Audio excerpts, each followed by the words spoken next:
cher Guy Carlier. Bonjour, bienvenue. Bonjour Guy. Bonjour Cécile, bonjour Patrick, bonjour à tous. Alors vous avez passé une super soirée mon cher Guy, puisque vous avez regardé l'interview du président de la République et vous avez décidé de nous en faire une synthèse.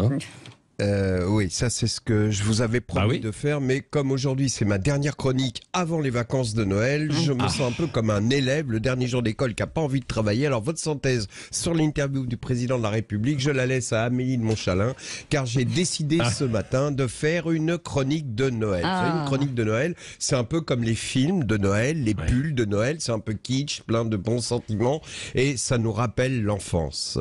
À propos, vous avez remarqué, on regrette toujours les Noëls de notre enfance. On a l'impression que c'était mieux quand on était petit, les cadeaux étaient plus beaux, les programmes des fêtes à la télé aussi étaient plus beaux qu'aujourd'hui. Par exemple, les Salves d'or avec Henri Salvador en smoking blanc, canne, chapeau claque, et les chanteuses en robe du soir qui nous souhaitaient joyeux Noël. Je me souviens aussi des petits papiers de Noël. Ça remplaçait les jeux de 20 heures. À Noël, il fallait ramener le plus grand nombre de petits papiers à Jean-Pierre Descombes pour une œuvre.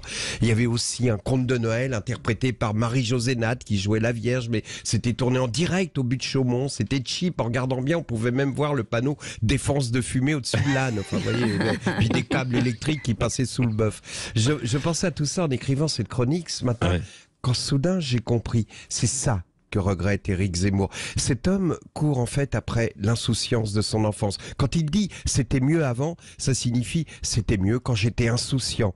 Mais le propre de l'insouciance, Éric, c'est de la regretter lorsqu'elle a disparu avec la maturité. Alors ce ne sont pas les Arabes qui t'ont volé tes Noëls d'enfants, c'est le temps qui passe, c'est le temps qui est assassin, pas les Arabes. Et hier soir, je ne sais pas si vous avez vu, Patrick, j'étais à la télé, et je parlais de vous d'ailleurs. Ah bon ? J'étais bien, non ? Ah ben je ne vous ai pas entendu. Non, avec Emmanuel Macron. Ah, c'est à vous. Non, j'étais assez tabou.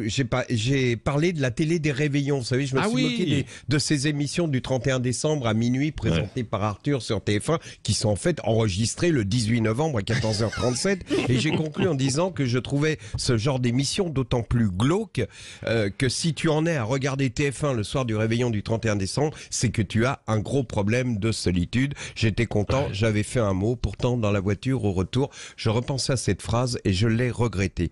Il est de bon ton de ne pas regarder la télé un soir des réveillons. Généralement, ce sont les enfants qui regardent la télé le soir des réveillons. Ils quittent la table très vite, gavés d'amuse-gueule et par des discussions des adultes sur Zemmour, justement. Ils se retrouvent à 2 ou 3 sur le canapé, s'y installent dans des positions invraisemblables, font semblant de ne pas entendre tonton Didier qui leur lance « Ah bah dis donc, on dirait pas que vous êtes jeune parce qu'on vous voit pas beaucoup danser. » Mais il n'y a pas que les enfants qui vont regarder la télé le soir du réveillon.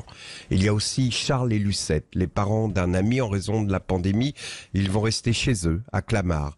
Lucette achètera 2 boudins blancs au marché et des babas au rhum à la boulangerie, puis elle ouvrira cette boîte de confit de canard qu'elle a reçue dans le colis des anciens de la Sagem. Après question pour un champion, Charles mettra la table, comme tous les soirs, mais ce soir-là, il sortira les lourds couverts en argent de l'écrin rouge qu'on l'avait offert le jour de leur mariage. Ils regarderont le 19h30 sur France 3, ensuite la soirée du réveillon, Nouvel An de TF1, présenté par Arthur. Lucette restera attentive à l'heure pour pas rater les 12 coups de minuit et quand Arthur égrènera le compte à rebours, Charles se lèvera avec difficulté de son fauteuil, lui tendra la main pour qu'elle se lève à son tour. Pendant le décompte des 10 dernières secondes, il lui dira « À l'année prochaine, ma chérie !» Dans 4 secondes. Et cette blague fera éclater de rire Lucette qui pensera que ça fait 50 ans que Charles l'a fait rire. Et puis quand Arthur arrivera au bout de son compte à rebours et s'écrira bonne année à tous, Charles et Lucette échangeront un baiser. C'est en pensant à Lucette et à Charles que j'ai regretté de m'être moqué des émissions du 31 décembre enregistrées le 18 novembre à 14h37. Bonne fête à tous et à bientôt. Bonne fête. Merci beaucoup Guy, et belle fête à vous aussi. C'est la fête tous les jours avec vous, Guy Carlier. En tout cas, retrouvez sur sudradio.fr. Merci en tout cas. Et à la rentrée, parce que évidemment, voilà, ça s'arrête pendant quelques jours pour Guy, même si Sud Radio continue. Et mon Guitou, on vous retrouve donc en pleine forme. Je l'appelle mon Guitou. C'est la première fois. C'était une déclaration. C'est une vraie déclaration. J'aimerais bien savoir comment vous m'appelez quand je suis pas là. Eh ben, écoutez, je vais vous dire, ça m'émeut franchement. Mon Guitou. Non, mais je reviens en décembre. Je reviens en décembre. Je reviens le 27. Voilà. Ah bon, vous revenez le 27 ? Ouais, c'est ça. Vous l'avez pas dit au comptable, mais bon, on va voir ça. Vous ne l'avez pas dit au comptable. Mais vous avez qu'à tout balancer à l'antenne. Dans un instant.